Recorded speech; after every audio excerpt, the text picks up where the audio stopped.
Every knitter knows the importance of knitting a gauge to get the correct size for their garment. Usually a gauge will ask you to knit in the stitch pattern of the garment, and if it is in stockinette, such as this piece here, you would knit a row and then purl a row, and that's in flat knitting. But when it comes to doing a piece in the round or circular knitting, it is very important that you also do your gauge circularly. The reason for that is when you knit in the round to achieve stockinette, all of your stitches are knit. You never purl. And for most knitters, the purl stitch is just a bit larger. So to get an accurate gauge, you should knit the gauge for circular projects circularly. But there is a way to do it a little bit faster and in an abbreviated fashion instead of having to cast on so many stitches for a gauge, and I'll demonstrate that now. Well, here I have the workings of a circular gauge knit flat. I will always be knitting stitches, never purling. And how I do that is I will cast on extra stitches on each side than I would normally need for my gauge. So if I needed 20 or 25, say, for the center to measure a proper gauge, I would add 5 or 6 stitches depending on the size of the yarn and the gauge on each side so that I can measure correctly in the middle.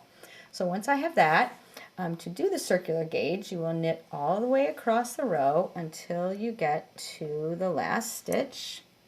And here I am at the last stitch in this row. And I will just go ahead and knit that. But because I am trying to get a circular gauge, I am not going to turn my work. I will never purl.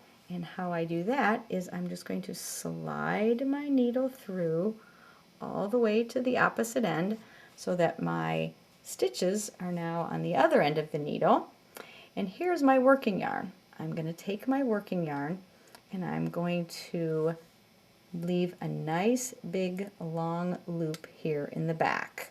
So when I go to join the working yarn with this first stitch of the row, I need to make sure I leave that really big loop here in the back.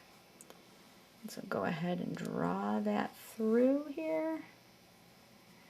And now I can just keep knitting. So you can see my working yarn, I left a nice big loop here, nice big tail. And you just keep doing this over and over again, knitting to the end of the row, sliding your stitches back, leaving a big loop. So when you are finished, you'll have something that looks a little bit like spaghetti here, and you will go ahead and as best you can get those loops out of the way, and you can lay your piece flat. Here, I'll draw my stitches through even though I didn't finish the row, and then I could lay it flat and I could measure a gauge.